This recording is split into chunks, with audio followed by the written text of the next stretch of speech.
Obviously, got to play a really good team last week, this past Saturday.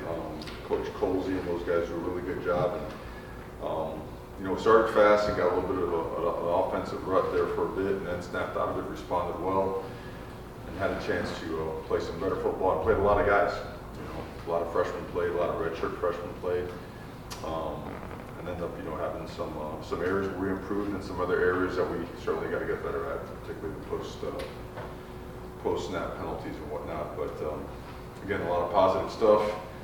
Certainly, came out with no significant injuries, and been preparing for a veteran offensive team, but a very talented defensive team in Ball State. They do a lot of good stuff and have a lot of good players, so looking forward to our opportunity this Saturday here. Questions, please. The younger guys from the 2024 class, Jordan Lyle scored his first touchdown. Pruitt gets to play, Darius Hayes gets to play. Just how much confidence is that instill in you to let those guys play, seeing them play at a high level like that? They earned it. Certainly when we enter games like that, we never present playing opportunities and playing time as an inherent right. We made sure that was something that was going to be earned, was going to be displayed, exhibited in practice, that they were going to have to know what they're doing, how they're doing it, why we're doing it that way, and then let them compete. They earned the opportunity. I do want to single out, point out both Robert Stafford and Darius Hayes on special teams. Our coverage team on kickoff took a massive step up because of those two guys, some other guys, but those two guys really stood out and were special teams players of the game. But just a couple more examples of guys that earned that time and made the most of it. Mario, you mentioned post-game Saturday about finding ways to challenge Cam Morgan and embracing being challenged. After what you've seen during the last 2 weeks, what is the challenge you're setting forth for him this week? Oh, I think everything. He knows that he's done some unbelievable stuff, but there's no focus on that. Obviously, you recognize it, and there's praise that comes with that, but more focus on areas that we continue to get better at. Right? We take over at the 20-yard line after a bad punt and having a good defensive stand down there. And ironically, we scored a 99-yard drive, but we didn't get any points on getting the ball at the 20-yard line of our opponent. So things like that, they follow a little bit on everybody. And specifically, what would you say for Cam? In fact, you'd have to send a quarterback in the meeting room with us. We can go in detail as to all the things that we want to improve. He certainly doesn't shy away from it. He takes it on every single day. He wants to make this team better. He wants to make sure we stay a driven, unselfish, hard-working team. With Henry, it's pretty evident he's going to take a red shirt this year. How is he embracing the challenge of improving while also taking the red shirt? Had a great camp. He certainly does what his prior agreements prevent later misunderstandings. So he's done very well. He's an excellent player. And you know what? We think Reese is a good player as well. He got some snaps the other day, but certainly Emery's done a really good job pushing himself, pushing his teammates, and having a very clear understanding as how we'll proceed. Mario, just now you had a chance to watch Cam for 2 weeks and take the reins of the offense. Is there anything that that he didn't show in practice that you couldn't see in practice that he's kind of surprised you with in games? He's excelled in practices. He's excelled as a leader, and certainly in games he's done it as well. There's a lot more to him. I think it's good that everyone saw him take off with the ball the other day, and certainly we don't want him jumping around all over the place, but when you have to, you have to. And again, he's not made out of ceramic and doesn't play like a guy that's fragile. He throws his body around and he does whatever he has to do to help his teammates win. So there's a lot more in the tank for Cam Ward. I think people will continue to see what we believe and what we know, but he's exhibiting it, so we won't proclaim it. We'll just let him continue to show it. And then I think Robbie Washington posted on social media that he's moved to defensive back. I guess what was I know you guys worked with him there a little bit in spring. I guess what was the decision process there, and what do you like about him at DB? Robbie's an excellent athlete, really good football player.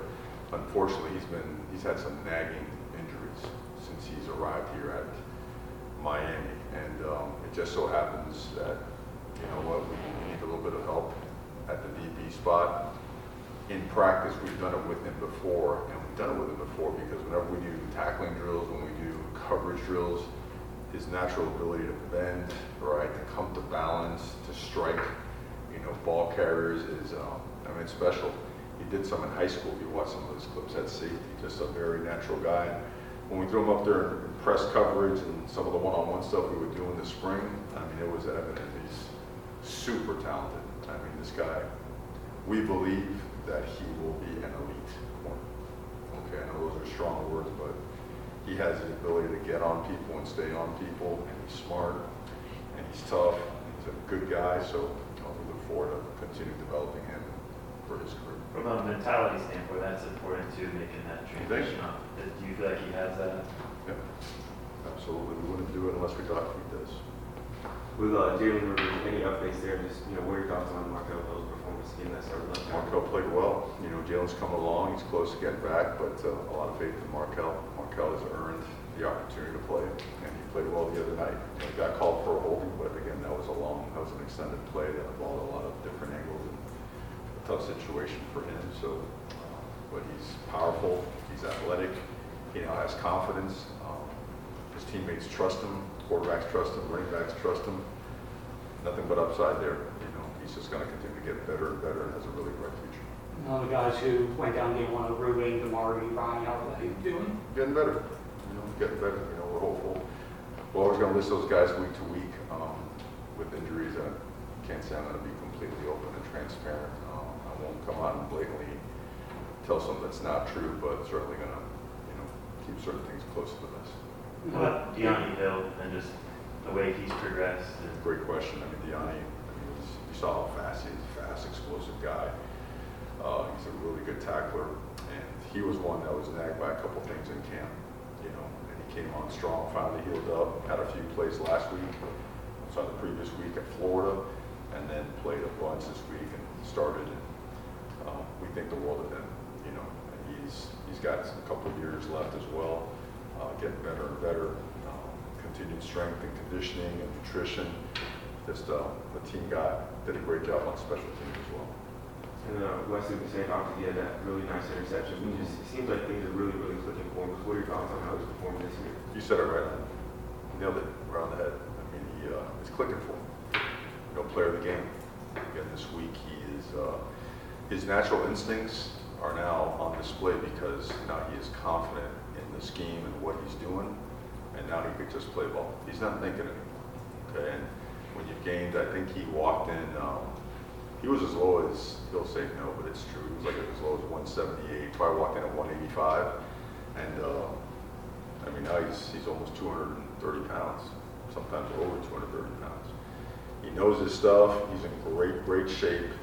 He is physical, so it's all coming together for him, and it's fun to watch, man. He's worked really, really hard. Comes from an awesome family.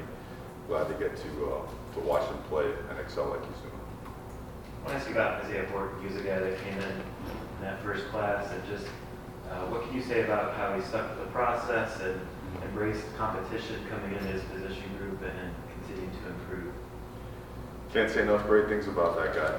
That guy just worked, and in a day and age where it's things are more transient and whatnot, that guy just put his head down and just kept working. And he worked through some bumps. He worked through some difficult, situations on the depth chart and whatnot. And at the end, sees himself being a significant contributor to the program. And he's another one where sky's the limit. Huge upside, big, strong, physical. Offense suits him really, really well. The position suits him really, really well. But he's got versatility as well, which we haven't displayed it. But he does play inside. Obviously, he's been playing outside for us. And he's going to be a great one. He really is. And he's done some great things so far. He's a team guy, so super excited about it. Mario, just what are your thoughts on Ball State and what you've seen from them on film? First thing that sticks out, their offensive line. Big, nasty, physical, 4 or 5 returning starters, a ton of starts together. Just nasty. They get after you. They really, really do. The quarterback played a great game this past game. They have explosive wide receivers. And they're a veteran, offensive crew. They have a lot of change over on defense. but you don't see a drop off on defense. You're looking at a team, I believe, last half of their season last year, they allowed barely over 15 points a game, and they fortified their roster with some transfers and some freshmen and some other guys that have been in the program for a while. So, we studied them throughout the summer, and we knew that this was going to be a really good opponent coming into play us, so we're excited for the challenge. Is there, college football can be crazy. It's part of the reason I think why a lot of us love the sport. Is there, obviously you guys are focused on your own team, your own stuff, but do you look at, or see things like what happened in the Notre Dame game losing to NIU, and does that reinforce the idea that, you have to be focused every week to the players? But you better learn your lessons by watching or listening, or you're going to feel them, right? And it's a reality. And here's the thing, guys, is that every team has good football players. And if you don't really believe that, and you don't really train like that, there's going to come a Saturday, a Friday, a Thursday where you're going to be disappointed, And, for us, the best thing that we do, the very best thing that we do is the way we practice. The way we practice and prepare. And the best thing that we have going for us, it's led by the team, the best thing we have going for us is our culture, And it allows us to be just very blunt and real and right to the point and get to business, But we made it very clear from the beginning, there are no easy games on our schedule, and whoever thinks that way, won't be disappointed one day, So stay hungry, stay driven. The most important game of the year is at 3:30 on Saturday, and we're looking forward to it. I want to speak about just incorporate. It seemed like there was a point of emphasis to incorporate Chris Johnson, get him some touches on offense. How do you feel like that went, and why did you feel like that was important to do? He's an excellent player, huge upside, going to continue to be an excellent player, and going to continue to increase his role. He's earned it. He has worked hard. He has made plays in practice. He has shown that he's dependable. He's got great ball security. He does not bust any plays. He knows what to do and how to do it. So, and he's an awesome teammate. He deserves it, and we'll make sure he gets it.